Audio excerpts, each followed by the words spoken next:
Herzlich willkommen, liebe Connirae. Herzlich willkommen, lieber Matthias. Wir freuen uns, dass es uns gelungen ist, mit einer spontanen Idee euch miteinander in den Austausch zu bringen, der ja nun auch schon einige Tage währt, wie wir erfahren haben, bei gewissen Dinners oder kleinen Begegnungen. Und wir dachten uns, es ist wahrscheinlich sehr sinnvoll, euch miteinander ins Benehmen zu setzen, weil eure Arbeit, die ihr leistet, seit langer Zeit und auch mit viel Erfahrung und immer wieder Neugier und neuen Ideen, dass sie durchaus Ähnlichkeiten aufweist, und daran sind wir sehr interessiert. Und wir wollen auf die Ähnlichkeiten und auf die Unterschiede gucken und euch dafür dazu einladen, euch miteinander einfach in so einem guten, lockeren Austausch zu begeben. Und ein paar Fragen haben wir vorbereitet. Schön. Aber die werden euch nur als Einladung dienen. Okay, the first question. Translate? Würdest du eben eine zusätzliche Rolle. Wiederholen, was Should I translate the question? Ein kleines bisschen die Einleitung, damit sie weiß. Was Yeah, okay. He said that he's very happy that we are here together and that they see an opportunity that we come together in a dialogue that anyhow we had already begun, and that he has prepared some questions, but we will see these are just little initials and we can start from them and find our own way of doing the dialogue. Yeah. And that it is nice that we both have ways in which we work for a long time and with many people, and that they felt, which I fully agree with, that there are lots of connection points and that it's interesting to look at the similarities and differences. Yeah.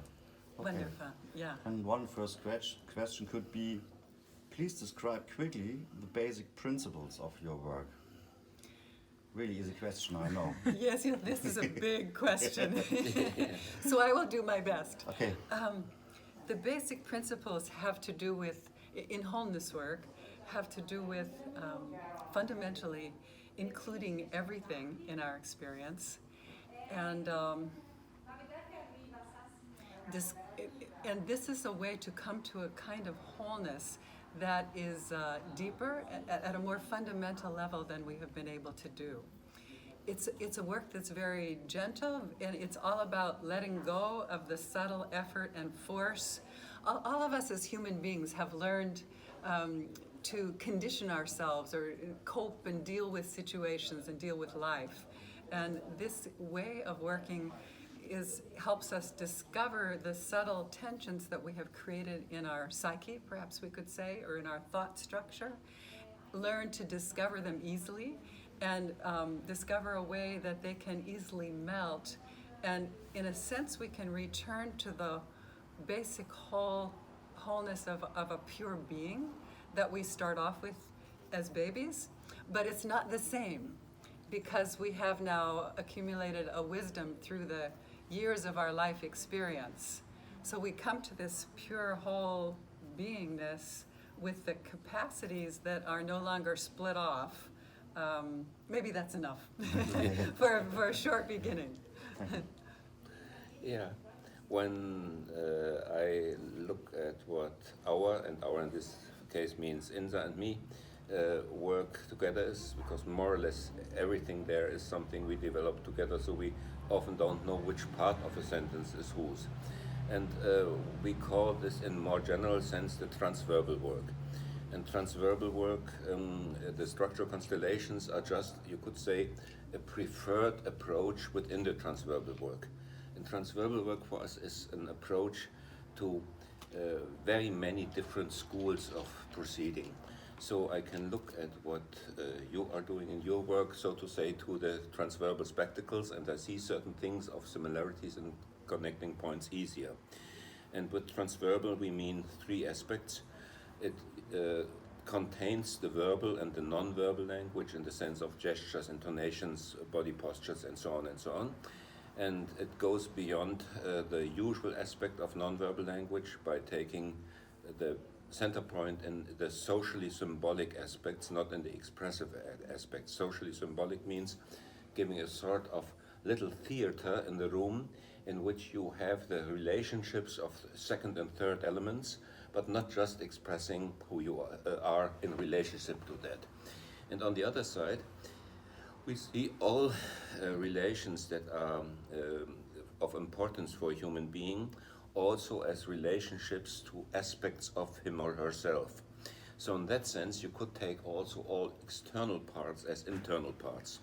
So in a certain sense, some systems use a more internal metaphor, and as far as I saw, much of what you are doing in Wholeness work, at least in the book I read yesterday night, quickly a little bit, and other things that I knew a little bit from earlier books on the God transformation work, are often with internal metaphors.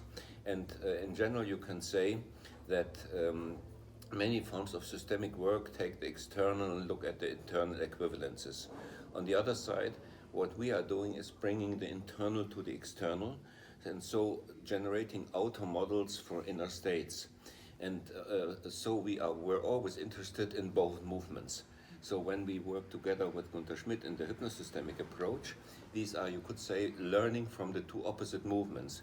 We bring something that is internal to the outside, and Gunther Schmidt has in a similar way taken hypnotherapy in the Ericksonian sense and did a lot of things with group processes, with organizations and teams, so also in that sense generating a group version. But constellation work originally is a group work, and hypnotherapy originally is a sort of single work or one-to-one work. And I think when such approaches come together, they can learn very much. Now, transverbal work first was containing verbal and nonverbal and going beyond both, having more emphasis on the social symbolic than the expressive. Second, when I call it a language, of course this is metaphorical, but the metaphor goes very deep, so you can go to all types of aspects of language analysis. And the main speaker of this language is not a single person. So we would say this is not a language that we speak, but it's a language that speaks us. We become living parts of this language.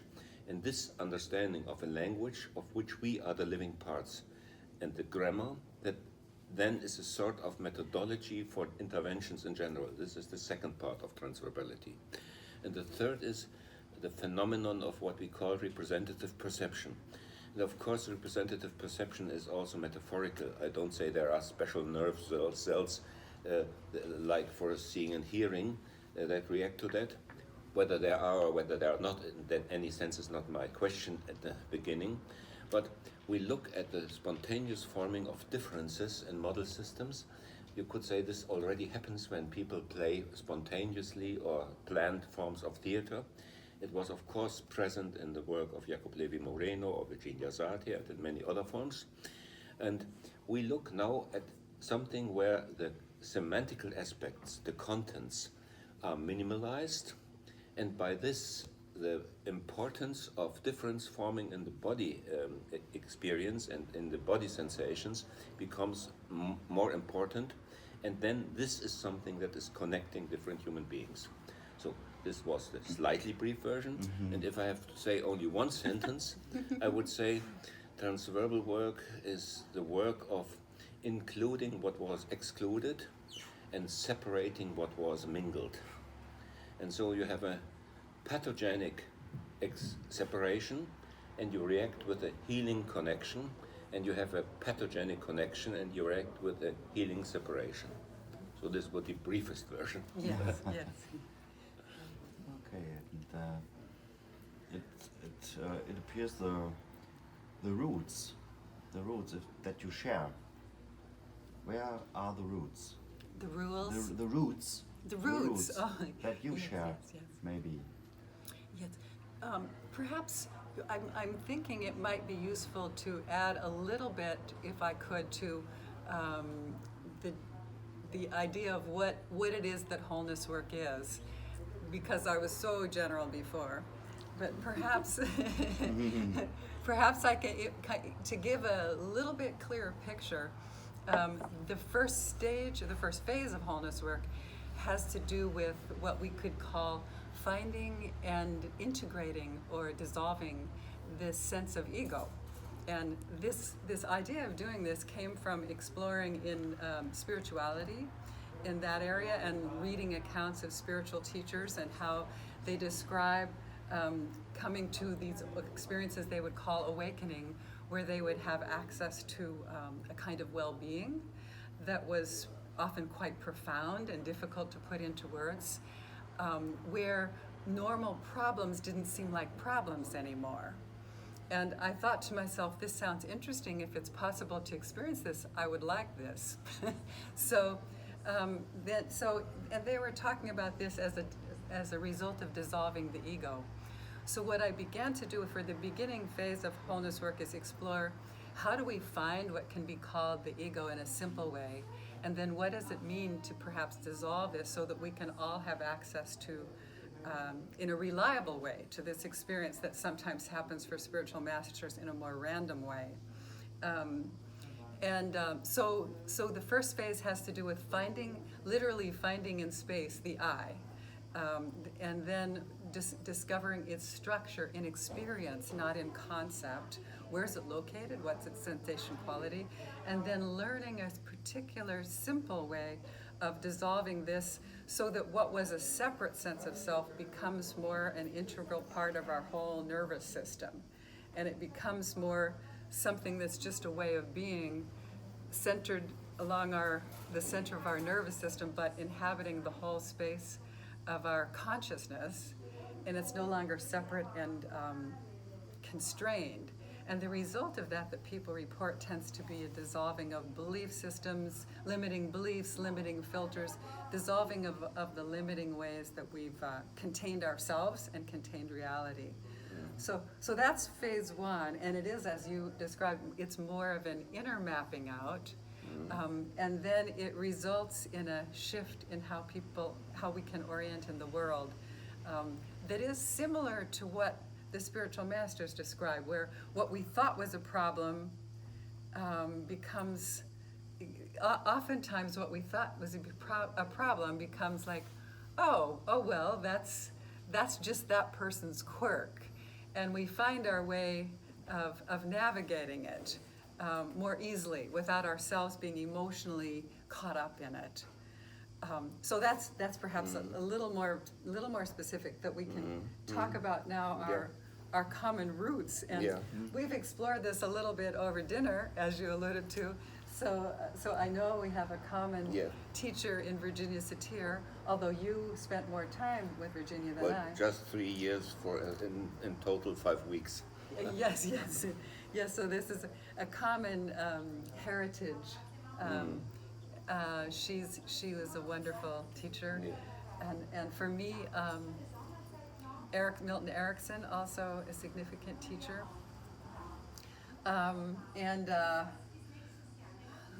Your question is common roots. I think maybe when you're mentioning the spiritual roots, you are citing in many respects quite central Ramana Maharshi, and I just thought back that it's now 51 years ago that I read Ramana Maharshi, and it was one of the first books that got me interested in the whole field. And so I have several friends who every year travel to the ashram of the late Ramana Maharshi, and know many of the monks who are teaching there. And so indirectly I kept some connection. And Ramana Maharshi was always for me very touching, fascinating, and at the same time his way of wording things was not an approach that, so to say, I could follow. And I had to take many detours for strange logicians, like going more deeply into Wittgenstein and other people. And many years later, then I thought, this might be something that Ramana was touching. But in some sense, Ramana is, in that sense, a very old root for me, because this was one of the books when I was 15, 16, that I felt, okay, I have to deal with this. Interesting. And I had a similar response when I first encountered Ramana Maharshi. I don't understand this. This doesn't make sense to me. Yeah, sometimes you could say, when there hadn't been his beautiful, wonderful face, that in some sense felt for me to be a sort of proof whatever he does, then I would often just have been angry and say, you cannot say it that way. That's totally confusing. Nobody can understand that. And then I look at his face and I said, okay, when somebody with this face says that, then something is different than I think until now. Yes, I resonate with that. And luckily there were very few people with qualities that I would suppose have been there with Ramana Maharshi that we met. that were very helpful. So there was one old teacher in the Sudan that we met, and when Inza and me met him, this was for about 3 months a continuous state of total peace. And there were some things that he said that I found very interesting, but it were not things that he said that were what were important for me, but you could say certain things that he had changed so deeply within himself that certain things were easy to think and clear for the decades after that. And this was a totally different way of teaching, and in some sense, in the field of therapy, I had thought that is not possible there. And Virginia Satir was somebody who, you could say, showed to me that this happens there too. Because when I went to Virginia Satir the first time, Inza had given me a phone call that I felt close to a threatening phone call, because she said, come immediately here. And I asked, has there been an accident? She said, no, but you would be very sorry not to have come. And it sounded slightly ambivalent, but as Inza had never spoken that way with me, I went to my professor with whom I had was assistant and had to teach everything, and said, well, Inza, my partner, has said that there is some very interesting person that I should see, and I would ask, could I do the seminars somehow more compact and do before and after that more. Now I had anyhow always done about two times as much teaching units than I had to, and he said, Mr. Varga, you are always doing too much anyhow. It's so totally okay, you can go. And so I went for 3 weeks to Virginia Satir with a, so you could say, extra holiday. And then when I came in the room, you could say the air had a different quality. And she did some very simple things where there were two businessmen with ties and jackets. And she was a quite big woman, as you know, and she had a big, long gown with many flowers on it. And he took one of the businessmen with the hand and made a movement like that. And I saw how he suddenly became 30 years younger or 40 years younger, like a little boy. He stood there, so to say, with a nice grandmother, and his whole face softened and everything around him softened. And the second sentence he said had a total different tonality than the first. And then I could look around in the room, and there were lots of people in whom things changed. And I noticed that there were a few questions of mine that I had thought maybe I can talk with her about that. And they had vanished, and I had not just forgotten them, I remembered them, but they have stopped since then to have been questions. And I thought, well, that's a lot for the first 3 minutes or something in the room. And so this was a totally different style of teaching that I up to then thought maybe this happens with some people to whom you might attribute legitimately spiritual teaching. But I thought, well, there is something she has transformed so deeply within herself that in her presence things can go a different way. And since then, and I always looked for how can something of that somehow slowly develop so that the wonderful and important field of therapy also can get in contact with that. So this was a taste or something that I could follow. And this was something that Inza and me have followed ever since. That is a very beautiful experience. I enjoy hearing that. Quite lovely. Yeah, concerning what you said about the egos or I's. In English it's often difficult not to have the I here and the I in the sense of ego. So I say now egos, although I don't like the word so much. I agree. So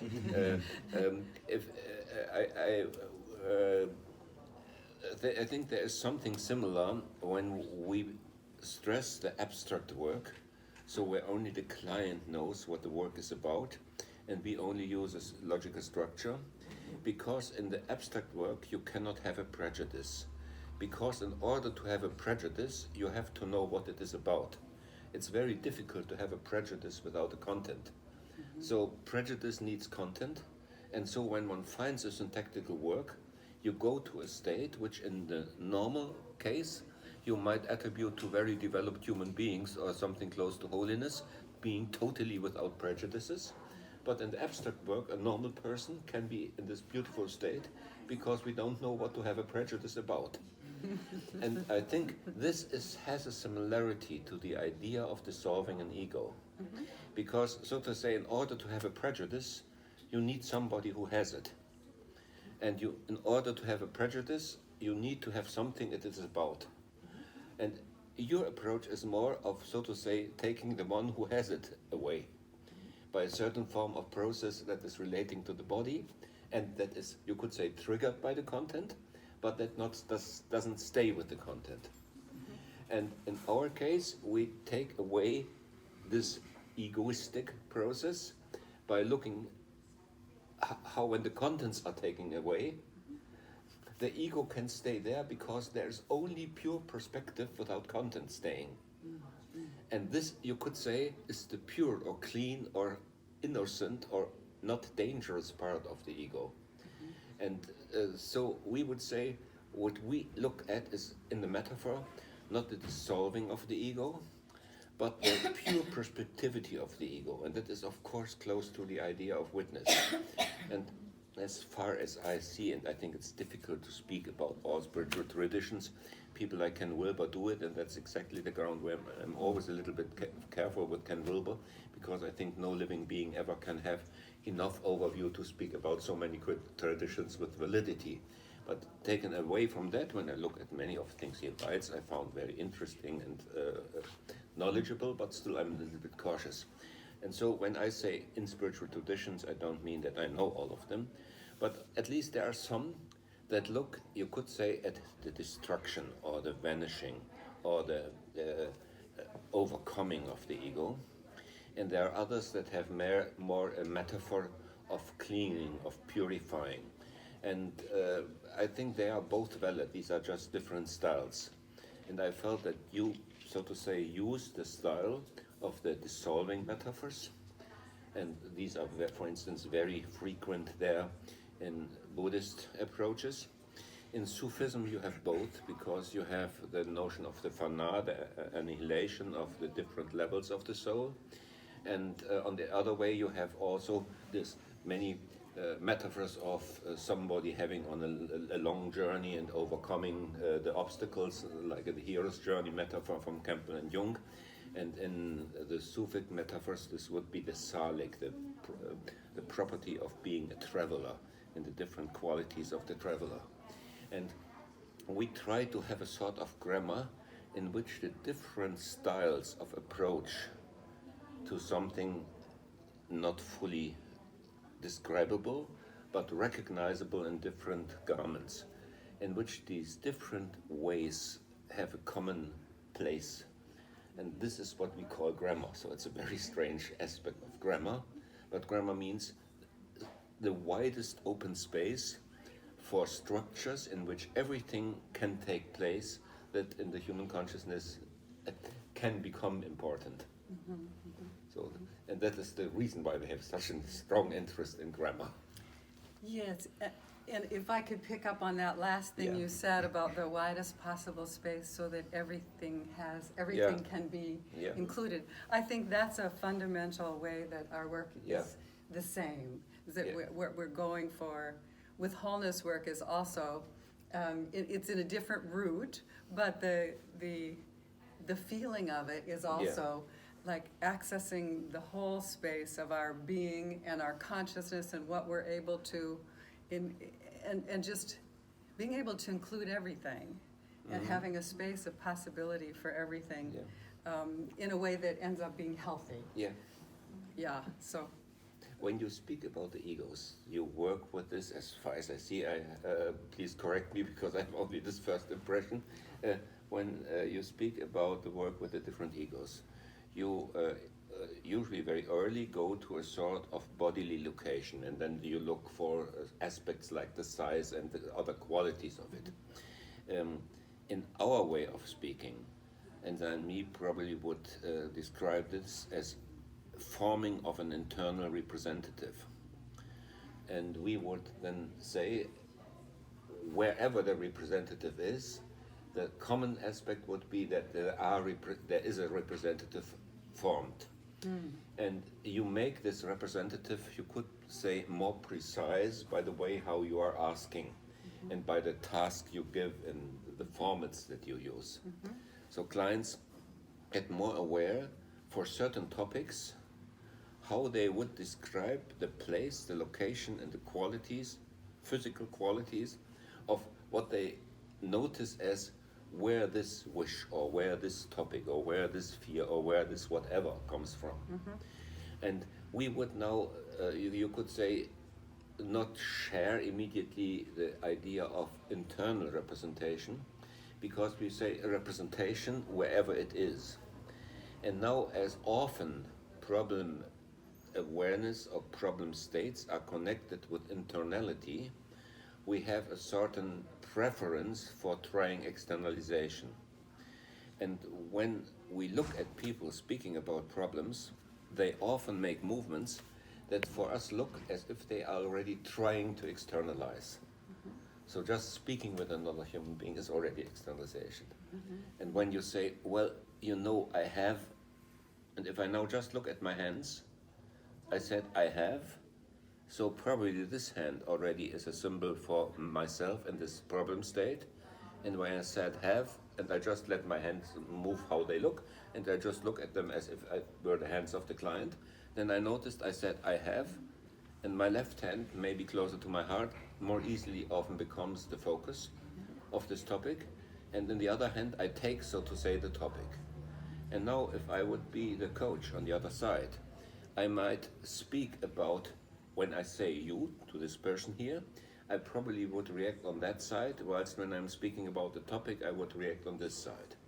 And in a certain sense, a constellation has already begun. And if now, for instance, somebody else had said to me, on this side, I, and on this side, have, then I might say, and now just consider. And when my hand between the I and the have goes upward, it's so to say the appearance of a third element. Now already we have a stage with relationships of three elements, and this happens autonomously with minimal movements all the time. And so this is the way how for us constellations takes place from morning to evening, and maybe we take a little holiday when having the breakfast, and not even always then. But this is one possible general aspects, inside or outside, as one likes. So may I ask you a question about Yes, on of this? course. I'm curious, when you find these elements forming out on the outside, do you then, how do you map them out? Do you have people from the group come in and stand in? Do you map them out in space for the person? For me, all these are nearly equivalent. So one could have it that people start scribbling on the paper. And I would notice in the patterns on the paper a constellation-like structure. Very often people are there and move things that they have just in their hands. And I suddenly see how now suddenly this becomes, when somebody said, and I would so much like, now suddenly this little container for my spectacles has become, of course, a sort of symbol. Now, when it's laid down, I can see whether it's laid down carefully or whether it's nearly falling down or discarded as if with some contempt or ambivalence. So the way how the object is treated now already tells whole stories within seconds. And I think people like Erickson, partially grammatically and partially intuitively, saw all these things, noticed them, and so even with very few moments, they had whole stories of peoples. And then we always looked at Erickson a little bit like Steve DeShazer said, when then of course Steve DeShazer saw Erickson as an incredible gifted person, but he used often wordings like even somebody as dumb as me, and this was not just fishing for compliments, but he really had no ideas of grandiosity, but he wanted to make things learnable and more generally teachable. And so we look for the common grammar of the objects, the scribbling, the minimal gestures. Sometimes we have people constellated in the room. Sometimes it's people in chairs and symbols or ground anchors. When working with ground anchors, we always try to have the cataleptic hand to calibrate the height of the eyes. I see. So and we took what is common between all of these, and what do they have in common? That for us is the constellation. Okay. And so perhaps possibly to clarify, or maybe this was already clear. I have still to watch a demonstration of Matthias's work, which I look forward to. So that I can see how all this manifests in a session. And to clarify how I begin with the wholeness work, Yeah. There are different phases, but in the beginning, the mapping out, when I describe it as internal, it doesn't mean in the body, just to be clear.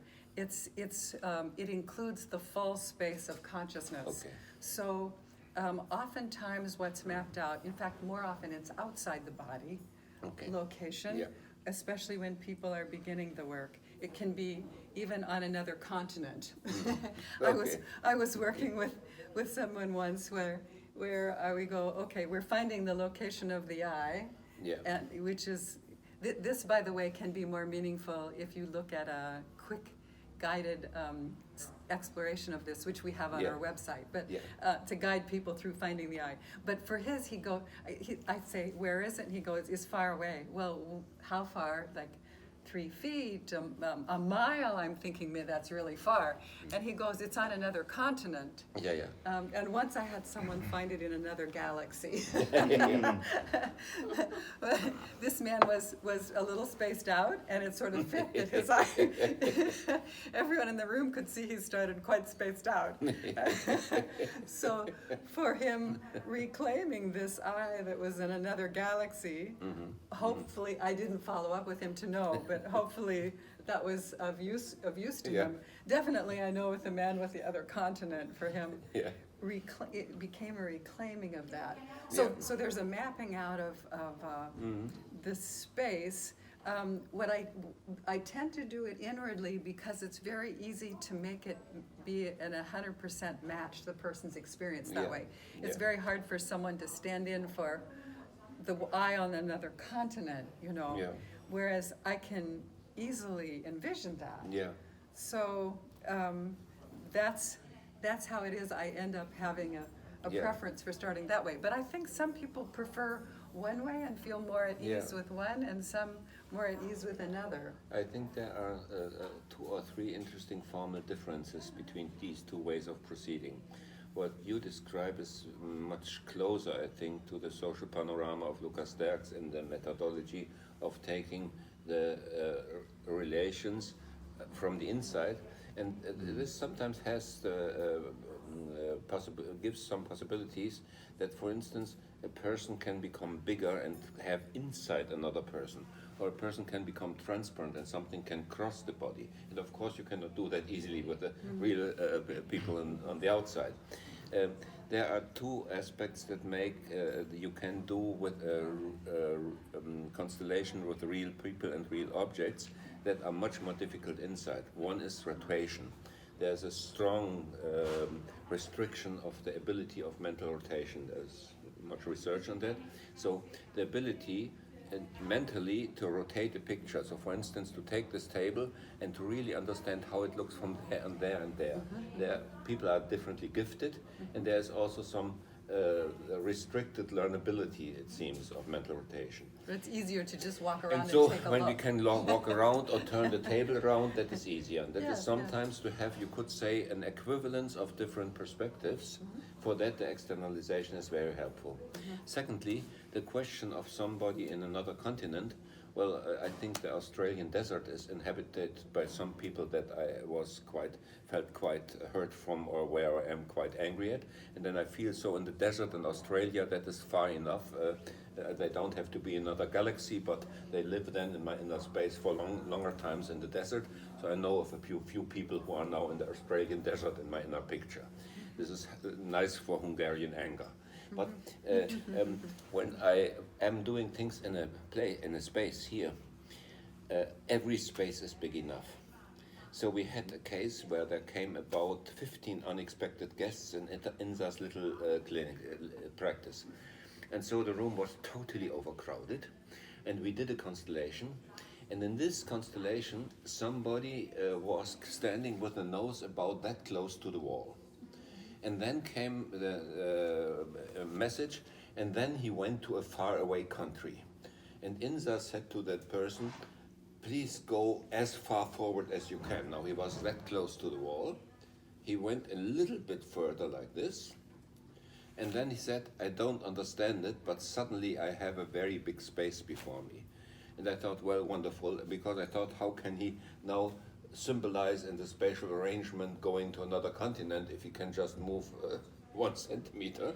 But this 1 centimeter felt like a long journey. Yes. And we again and again saw that the spatial experience adapts to all seemingly unfavorable outer conditions. And so we use whatever space we have, and if it's a coffee table, it's enough for the whole world. So in that sense, it's more the question of are we like in the theater and have one main perspective, but we cannot change the seats so often, but we have the possibility of having things becoming bigger and smaller, becoming transparent or semi-transparent. This is some additional possibility and some restricted possibility. And the constellations stress more, in our view, the equivalence of different perspectives and the possibilities to go around the picture and use small differences to symbolize every big differences in the world. Yes. We had another one. There was a woman who was about 1.5 meters, a small woman, and there was a very big man, like a basketball player, and he was about 4 heads higher than the woman. Now this woman was symbolizing a very influential mother of a whole Greek family clan, and the young man was a great grandson who had difficulties in his businesses and was somewhat weak. And I looked at the two and I thought, well, let's hope that this works with these different representatives. And then the young man said something that this was when I was still starting with INSA doing these things. The young man said something that changed my view of constellations, because he said, I don't understand it myself, but I have the impression that she looks at my hair from above. And the little woman was standing 1 meter down. Yeah. Yeah. And so this was really very strange. Yeah.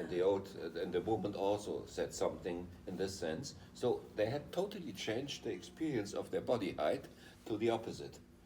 And so we have the impression, since then, it doesn't matter who is standing there. Our beautiful consciousness and subconsciousness can change all so that it is suiting for the story. And therefore just the difference is not an absolute value are important. Okay, thank you. All the questions I notice here are answered. It's unbelievable. But maybe for you both, a last question. If you look at a human being with a loving attitude, do you see more of who he or she really is? Can you say that again? Okay, if you look at a human being with a loving attitude, do you see more of who he or she is really? Okay. Yes. Okay. Would you like to? Yes, of course. And also, if you see the form of somebody and not the structure, you have an eye of love. So it's in both ways. If we look with a loving attitude, we see something more complete, because we just don't only see what is realized, but we see this incredible structured space of possibilities. And that is touching, and it's sometimes tragic, and it is beautiful when we look at a little child, and it is something very mysterious when we look at our own life. But when we generalize this ability to care for the form, the space of possibilities behind the structure, then this is a space where we invite a loving eye. Yes. Interesting. My response was quite similar. My first inclination when I hear that is to think, yes, definitely, and perhaps it's the other way around. Yeah. Like Yeah. it's like Yeah. when we see Yeah. when we see the real human being, then this naturally inspires love. Yeah. There's no choice. Yeah. If we actually see the other human being, love is just there. This is also something I think that your approach has in common, and this is why in the field of NLP, Inza and me liked already your core transformation approach very much, because this is close, you could say, to a Taoist view in which we see the human being as, you could say, an originally wonderful and lovable and kind essence, and not like this is, so to say, some little monster that has to become civilized. And I would not say that when people or cultures have this idea that they that this is the deepest form of that, but in some cultures this becomes more probable, and then there you have a lot of war and fight metaphors. So I'm always quite angry when people in German speak about den inneren Schweinehund überwinden. That means to overcome the internal pig dog. I don't know whether Schweinehund has any translation to, but obviously it's not the nicest wording about an internal aspects. And so when people speak like that, I used to make a drawing at the flip chart in which the pig dog looks so nice that everybody starts liking him. But still I would prefer that I don't even have the wording. And so many people have this idea of that extinction of the ego or dissolving of the ego is something like fighting an inner aspects that has to be overcome and vernichted, destroyed. This is the reason why I'm cautious with this metaphor, because it could be misunderstood in that direction.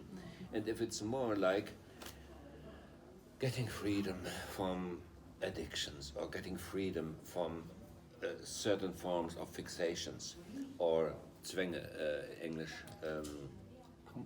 compulsions, or when it's more like the Buddhist idea of getting rid of attachments, then you can have this beautiful kind of sense of liberation. But sometimes in the Christian context, there is some usage also of warlike metaphors. When fighting the ego sounds as if you have an enemy that you have to destroy. Yes. I'm glad you raised that. That's an important thing. And I think also a commonality in how we think about things and how we work. You were speaking yesterday about Don Bosco and how he came to a way of working with children that was kinder, rather than just about disciplining them into shape. There was a kindness behind it. And I think what I would like to add is like on in terms of the wholeness work, a metaphor that I like to use is composting. When we dissolve the ego, we're not getting rid of anything because it's all valuable energy. Whatever we've perhaps contracted some of our consciousness to try to survive in our environment or to deal with our parents or whatever. It's like, okay, I'm going to try and do my best. And it's more like a relaxing of our consciousness that is very much like composting. And the negative aspects of ourself are what we might find are negative, difficult emotions. It's not like we have to override them or get rid of them. We learn a very specific composting method so that it's like, it's more like, you can take the rotten things in the back of your refrigerator and you don't have to throw them out. You put them in the compost pile. They go through a processing and they turn into their fundamental nature again, and they have within them there is life energy. So there's good life energy. So even those aspects of us that want to fight or want to, or be hostile or the pig-like energy, we can take that, we can include that and compost it. Then it turns back into something that can support a beautiful living thing. It can support life and growth and hopefully a more positive way. Sometimes I love in that respect a metaphor that is closer to the forming of the immune system. And even Dolan, when she was giving for some years seminars on parallels of structural constellation work, where Inza did things, and she was coming more from Ericksonian work and from solution-focused work with trauma. And she used to say that instead of the idea of fighting the pain or fighting the trauma so that it becomes smaller, she drew then a heart, and in the heart a big black spot. And the spot more or less covered big parts of the heart. And then she said, maybe we just could let the heart become bigger. So she left the black spot and she drew bigger hearts around it. And so in a certain sense, she had a very simple visual metaphor for the trauma becoming the trigger for the growth of the heart or the space of the heart. And so there was no fighting it, but using it as, you could say, the starting point of the growth of the heart. And I love that metaphor because it was, I would say, also a more feminine metaphor that took this fight aspect out of the idea, whilst when the suffering is so intense, the idea, I have to overcome that, and that's at least the male reaction might be, I have to fight it because it's so terrible.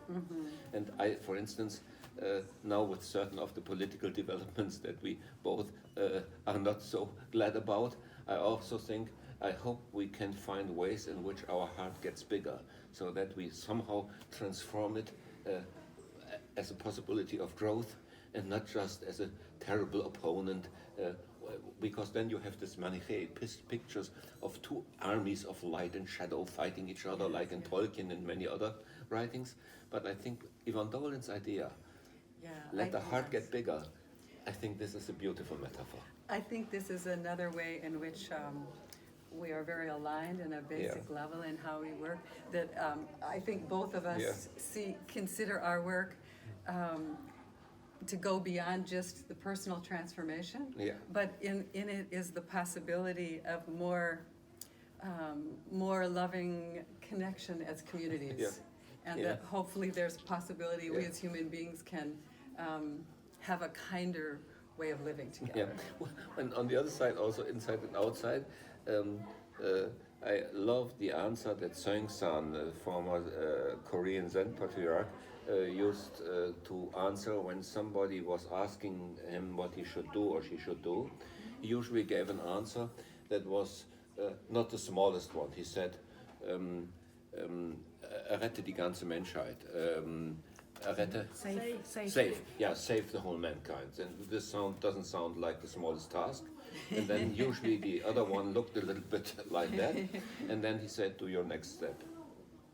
And so to do the next step as if it was the main thing for saving all of mankind, this takes away a little bit this feeling of what do the few things that I can do matter in all these terrible developments, and then to say, well, let's take this next step as if it were as important as saving the whole mankind, or as he even said not mankind, he of course said all all sentient beings, as usually would be the metaphor.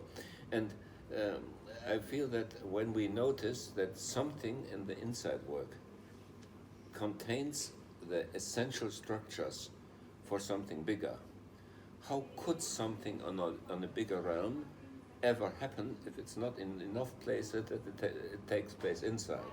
So this is a little bit a space where hope lies for me. I'm not sure I fully understand it, but I understand the feeling of it. Yeah. That's where I already fully understand it. Yes. Yes. And that's a little bit like your story with Virginia Satir. That feeling. Yes. Yeah, for me it was very helpful that I, from what you said, understand now better how the spatial relationship and how you use the internal-external metaphor. And I would say what often in constellation is not immediately seen is everything in the constellation is there as related to everything else, and every relations that are there are related to the relations to the focus. So there is a preferred perspective, and that's the perspective for whom we are working. And this perspective makes all relationships, even if they are seemingly a country, a profession, a family, and a certain event. But all these are there, presented by a narrative of a living person with some wish, hope, or suffering. And so they are all aspects. So for us, all these are facets of the I or the ego.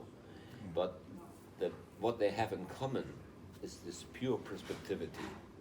And there are no different ways to touch that. And you do that by going to the different egos and their bodily representations and so on. And we are looking more on the spatial representation of the net of relationships as if they were outside, and then reintegrating them inside. So these are, in that sense, different styles, but as far as I see, they have a very common aim. Okay. Thank you. Vielen Dank. das war ein sehr bereichernder Vormittag und wir freuen uns, dass wir euch präsentieren dürfen. Und ja, also viel, wie sagt Matthias immer so, viel Freude bei der Fortsetzung in der Zukunft von solchen schönen Begebenheiten wie eben. Dankeschön. Ja. Vielleicht kannst du das nochmal ganz kurz auf Englisch sagen. Ich war ein bisschen in Trance gerade. Vielleicht machst du einen kleinen Versuch selber. Bitte verzeih. Okay. Ich habe gerade nur noch... Ralf, kannst du mal kurz? Auch nicht. Okay, dann lassen wir es so. Lass uns einfach so. Sag doch selber ein paar Worte auf Englisch, auch wenn es was Neues Ja, ist. okay. Du brauchst nicht übersetzen. Ja. Sag einfach, was du jetzt gerade sagen willst auf Englisch. Thank you for being together with us, with Matthias, and it was a very worthy, touching moment for me, and I think it was right to feel that very similar touching points between you, and so I feel glad. So maybe we can go further with you in contact. So next year.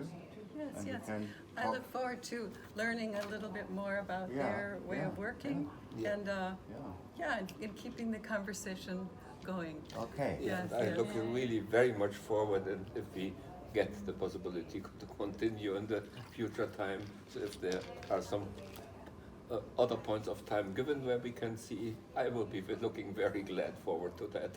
Great, great. So And thank thanks you for, both of you. Thank you for organizing it, and and thank you for speaking English so well, because I don't speak the German so well. May I ask you something? Me? Yes. Yeah. You told us that Milton Erickson is a root of your work. Did you meet him personally? Yeah. Could you tell a little bit about this meeting or how you experienced it? Sure. It's I could. I don't know if you want the whole thing or Yes, just a I little. want the whole thing. A little bit. Definitely. It should be the whole thing. I mean, I to be honest, I don't know the whole thing. Somewhere in there knows, but I don't. So, how was your meeting? I went.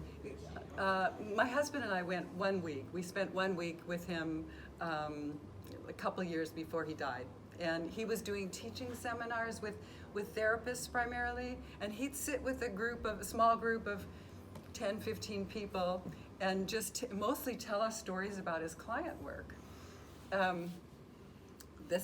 But of course, Milton Erickson being Milton Erickson, he's doing a lot of indirect work at the same time. But the first time around, neither my husband or I noticed anything particular for ourselves in terms of anything remarkable.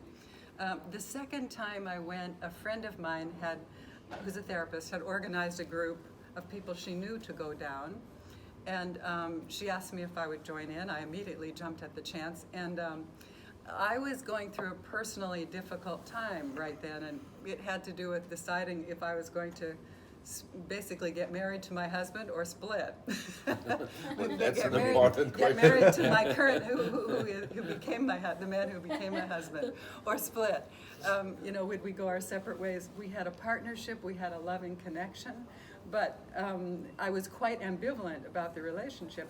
And my friend said, well, Milton Erickson did a private session with me, and he helped me a lot with this in my own marriage, because she was making the decision. She was married already, but wondered if she should get separated.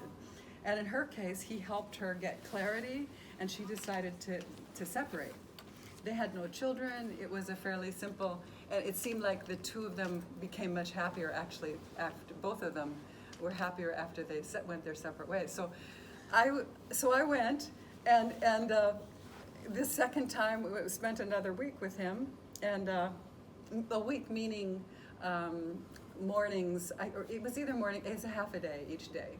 We would spend with him 3 or 4 hours, and so the first day though, I'm getting my courage up and to ask him, will you meet with me privately?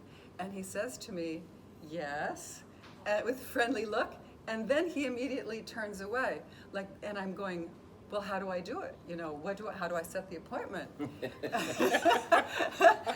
But he's turned away. You can imagine. Yeah, of course. So he's a very authoritarian kind of, I'm in charge kind of guy in a certain sense. And so he turning away, that's a end of the conversation. So we go into the room, and I'm still thinking, how do I get this private session arranged? So he starts telling his stories, and somewhere in the conversation he says, oh, by the way, I recently got a letter from the state board of whatever saying my license to do private therapy has expired. So I can no longer meet with people privately. And he laughs like this is the funniest thing in the world. and I'm kind of getting more confused. I'm going, what does this mean? Maybe he can't see me privately. So I was confused. So then I start to notice that he does demonstrations, little mini demonstrations with people in the room, and I'm thinking maybe he will work with me as a demonstration person, and that's how he's going to work with me privately. So I try to, every time he says hypnosis, I try to act like a good potential subject. I relax and let my eyelids flutter a bit. I'm sure he was not at all impressed, but he doesn't use me as a demo person.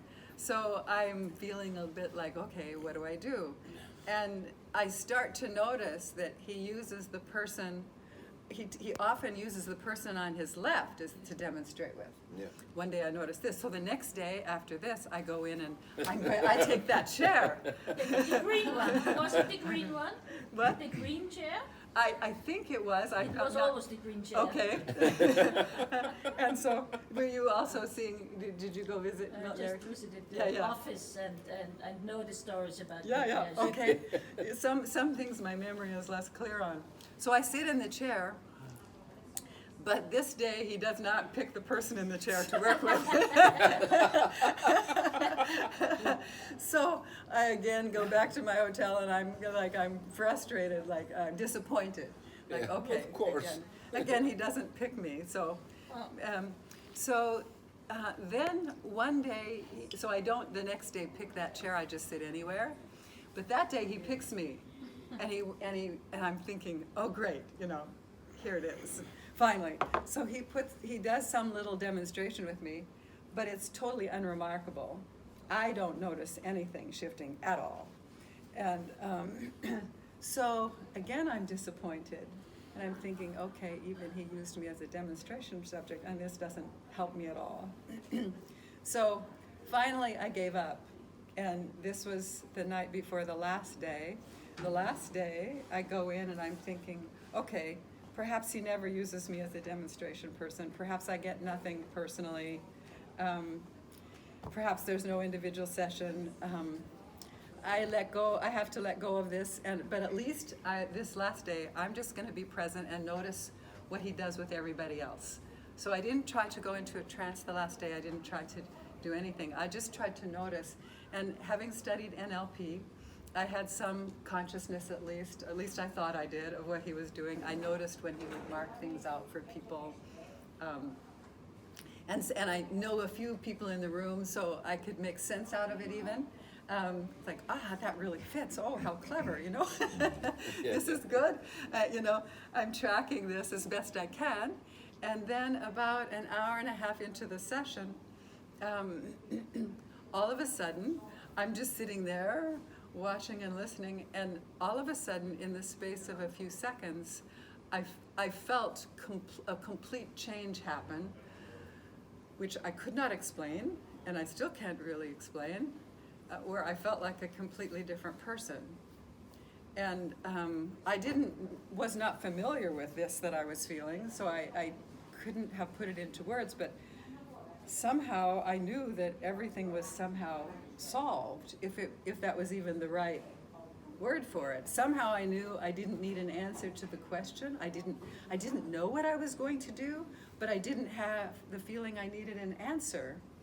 And I had this feeling of really deep well-being and okayness. And as I had this feeling, I was wondering, I'm confused too, and wondering, so did he do this? And at that moment I wondered, does he have something to do with it? He looks at me and he goes, and your unconscious mind has just made an important decision. And so, okay, he knows, and I think he orchestrated this. Wonderful. Wonderful. But I'm thinking, but I really have no idea what I'm going to do. Yeah. And he says, and you don't know what it is. and I'm thinking then, but I wonder, it seems somehow all solved. If he would ask me if he would offer a private session, would there be any need? And at this moment he asked me, and do you still feel a need to see me privately?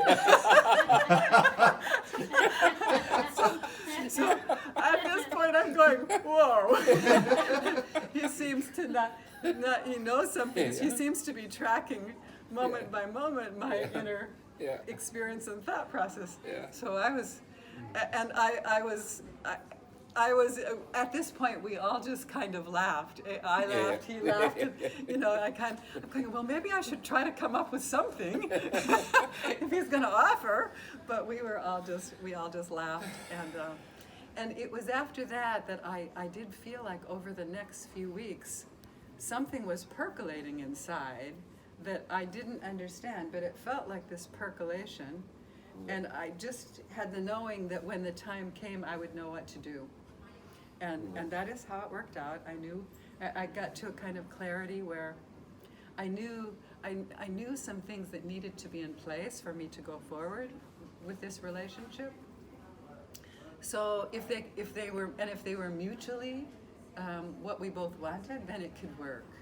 Yeah. And so I had a talk with Steve. We talked about this, and I went, okay, this is what is clear to me now, and if this fits for both of us, if it also fits for you, and there's a yes from both sides, then this is totally what I want to do, because I was totally in love and wanted to go forward.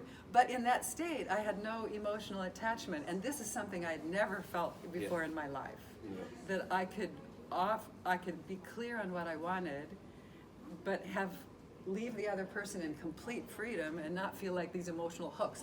I want you to decide on this for me. So I said, I would only want you to say yes to this if it feels congruent for you also, that this is that this part is shared.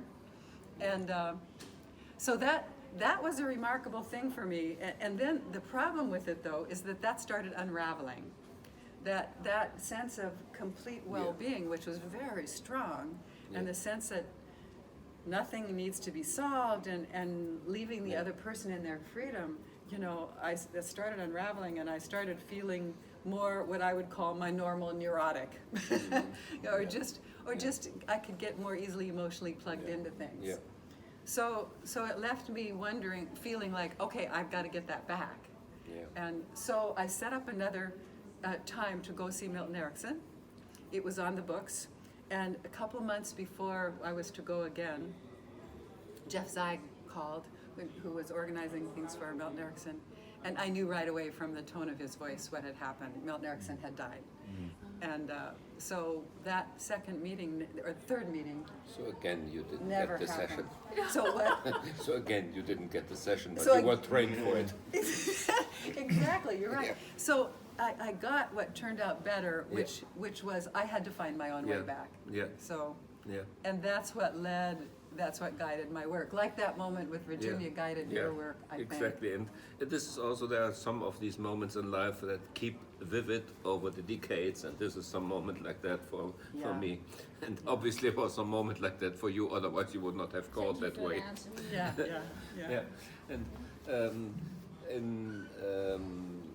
when we work with decision questions, we always are very happy if the decision is not officially taken or uttered during that work. So we consider the work as changing the preconditions to be in a state where a decision will be a good decision. But we don't have the idea of magically forcing somebody to go into the decision. And so when we do a decision constellation like in tetralemma work, the aim is that somebody then afterwards takes his or her own good decisions, and this type of work is a sort of preparation that the attitude or state of being changes for that. Yeah. I like that approach. It honors the whole system and the process that happens to come to a congruent, clear decision. For me, there is a similarity to the solution-focused approach. The solution-focused approach, there is a topic, this switch, as you have now described, what was your experience. And the switch is not that you have in a concrete answer, I will do this or that. The switch is that you now are in a state that you can, for instance here, decide and know you can get next steps. And you don't need someone else, but I think the step always is something like, now the client can go on and on his own way, he doesn't need anyone else. And in the solution-focused approach, one is working about this step, and they have several questions, not only questions, but also form of listening to the client. And with this, the client gets back the possibility to do own steps. He is now able. And this is the point, now being able to get along with a before called problem, but in this being able, it's no problem anymore. And that reminds me on what you said at first. You said when you are working that problems are when is dissolved the ego, then the problem is no further on a problem. And I think this point is I find so revolutionary in the solution-focused approach, because it's a switch. It's only a switch, and this is the topic of the solution-focused approach. And all what consultant does is that the putting questions or listening to the client in a way that the client gets this switch. And there is not the answer on the semantically are all by the clients. There is coming no semantical answer from the consultant. So it's how one gets the client again in his ability. And for instance, one famous question is the miracle question, and the miracle makes that the client goes is able again to act, and what are before were problems are now not problems. Maybe this is a signal, or this is an energy, or it has transformed. So they speak of two worlds: the problem world and the solution world.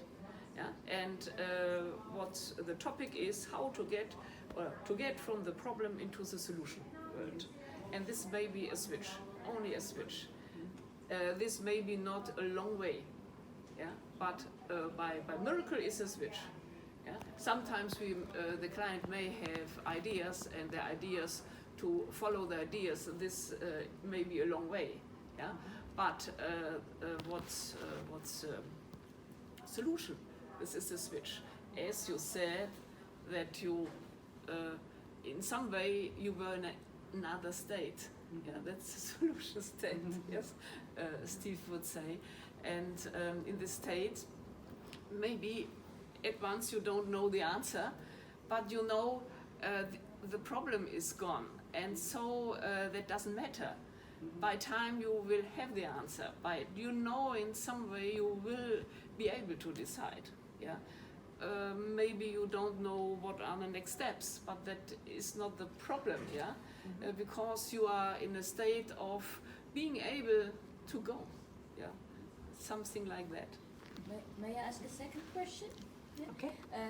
Systemic- Hopefully I have a shorter answer this time for you. It was quite nice. It was really nice. The answer was nice, and I'm very thankful for it. So, systemic constellations and your work have similar root, and it is the work of Virginia Satir. What is your most important memory of Virginia Satir? I have much less contact with Virginia Satir than you all do, and but my most important memory with her was when she did a keynote for us in Colorado for a conference that we were part of, and I can't remember now if we were the main sponsor, if it was an NLP organization, and we were just the local host. But anyway, we were all involved in this, bringing Virginia Satir to keynote. And it reminded me of what you spoke of. She brought someone up on stage with her, or at the front of the room, and I don't remember the context. We actually have this on video, but I don't remember it in detail. But it's still, the memory, what I remember is her flexibility and her kindness, her compassion, that just, and her sort of disarming or relaxing presence. So disarming is a good wording for this change of the fight metaphor. So she has a man who has is presenting some kind of challenge or difficulty. She first takes his hand, and I think that's a common thing. And with Virginia, the combination of her size, but yet not using the size oppressively, it's quite that has a strong effect, I think. She could be domineering, but she's not. You know, it's just in her hand you get this complete non-coercive sense of just connecting but not controlling, receiving, not controlling. And so she held his hand and a little motion with the hand, and she begins to go through. She offers one possible response to him, and then she says, "Okay, now let's do that differently." And she this playful and experimental mood is such a beautiful, and humorous, and then she rolled out like 6 or 7 different ways. Like, oh, now let's do it a different way. And she does another one. And then now let's try it now, or we could do this. And now she rolls it another way. And then, or we could do this. It was quite lovely, quite beautiful. We sometimes said it would be fine if she would have done a world constellation together with Fellini in a big football stadium. With this quality, it might have been a very beautiful ritual. Yes. Thank you.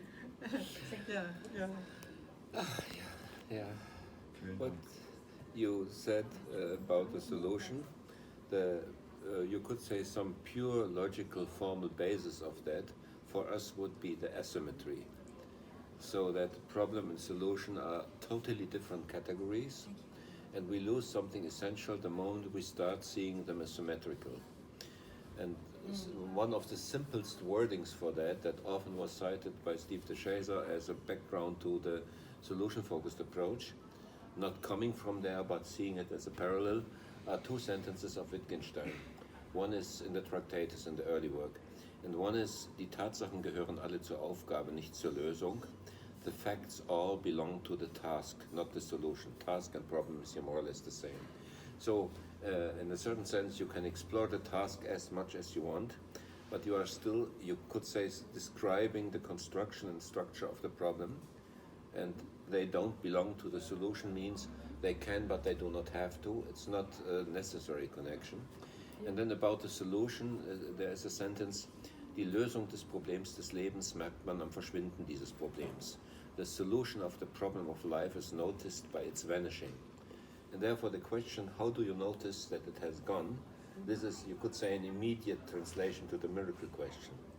And there, then you have, you could say, the different ways to do it. And your way seems, in what I read, to be to take away the one who has it.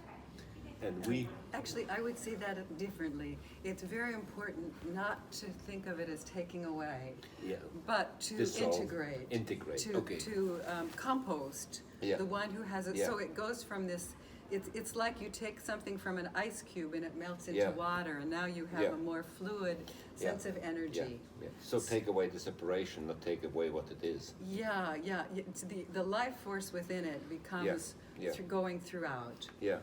Yeah. And so it's to dissolve the limiting filters Yeah. of the one Yeah. who's maintaining the problem. So this is closer to Rosenberg when he sees the violence as a tragic expression of the unfulfilled need. And as the needs in his case are not being needy, but what connects us all as humans. The tragic expression of it can be taken away. But the beauty of the connection and the natural, what is our human condition, Yes. this stays. Yes. Yeah. Yeah. Yeah. Yeah. Yeah. Can you remember the moment when you developed the core transformation work? Can Yes. you remember that? Yes. Would you share that? She has more long questions for me. I'm the psychologist. She's professor of psychology teaching about these you things. don't have to include all these things in the interviews of them before. Anyway, yeah. This was definitely my last question. You see, some people go for many sessions to Milton Erickson, waiting for the last day, and some people just ask a few questions. Yes, So yes. it's- Yes. Okay. Well, that came out of. It was part of my search after seeing Milton Erickson. I was desperate to find a way back, basically to find that again. And I reviewed the session many times, and to try to invite my unconscious to re-experience it. Imagine Erickson being there in a trance, and what does he do? But none of it worked. So again, I went through all my steps that didn't work. And then I thought, I've always been my worst client, so I thought, I'll try working with other people on their big issues rather than on myself, and perhaps that will be easier, because other people are much easier clients than me. And so I gave myself the challenge of, okay, I work with people who have their life's biggest issue. They've tried everything from their point of view. Nothing worked. So then, my agreement with them, we sit down together. The only agreement I have is I'm not going to do anything I know to do. We're going to sit down together. You can get up and go home when you have what you want. And so that was kind of sort of a humorous way of putting it with them. But so the first person that I worked with on this basis, where I didn't know what I was going to do, but my commitment to myself was sort of like, I'm not going to do the things I know already. Okay. And we just start exploring. And I didn't know where I was going to go, but I found myself, but I was listening for structure, like you, and listening for presuppositions in the language of the person speaking to me. And then quite intentionally using presuppositions to attempt to bring him to deeper and deeper positive intentions. And rather than stopping like I found myself naturally using a little different way of eliciting the positive attention that's more associated and where the person is in a state, enters into a state rather than just ask for the information. And then found myself following that path more than I had ever been taught to do when we go, positive intention is standard in the work of many people. Well, Virginia Satir is one of the best examples of that. But to go farther and farther and farther and farther, and finally I saw in my client a state that looked kind of like what I'd experienced with Milton Erickson, and I'm going, okay, here's this. It all came out pretty quickly though, really. It was that first session, not very long, and I think it was this combination though of a sense of intent, almost desperation inside myself of really seeking and being willing to give up what I thought I knew and go for some other possibility that would somehow go farther and deeper. And then recognizing when we have, here's a state that looks really wonderful. And then it also came to me very quickly what to do with that, how to utilize, shall we say, the state so that it becomes more something that radiates into the person's life rather than being a separate state that they would lose, like I experienced losing it. So So after that first session, the man, it looked good at the time, and later on, I called him up and asked, a week or two later, so how's it going with this? Yes, it's profound change. And I continued to try this out with 12 or so other people then to kind of test, is it just him? Will the same same structure work with other people? So guided more people, and out of these first 12, so that was my sort of first test group. And then I'm not sure if I remember right, out of the first 12, something like 3 said, wow, everything is different now, it's profound, and then something like 5 said, well, it was profound and subtle. It wasn't quite maybe as extreme and pervasive. And then something like 3 said, well, I'm not sure if anything really changed.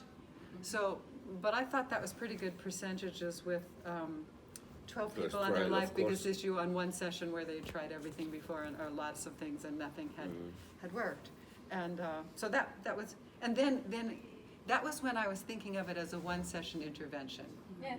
And then as I started working with it over time, I started realizing that some of these people where it doesn't click the first time, if we keep going, and because I was one of those, I tried, okay, it works for them, I try it out on myself. It doesn't get such great results with me. But I found that if I would continue using it over time, that I started to also experience what I saw in my clients. So there's a slightly shorter answer, but does that tell you? Yeah, Yeah. thanks Wonderful, enough. yeah. No more questions. Thanks a lot. When you say being one's own most difficult or worst client, I think that this mood of this is one reason why I love the song Amazing Grace so much, because it's a little bit the mood in which even a wretch like me might have some chance. I love that song also. Yeah. Yes. Yeah. So beautiful on all the levels. Yeah. Yeah. Thank you so much. It was such a joy to be together. A lovely chance to meet and talk. Yeah.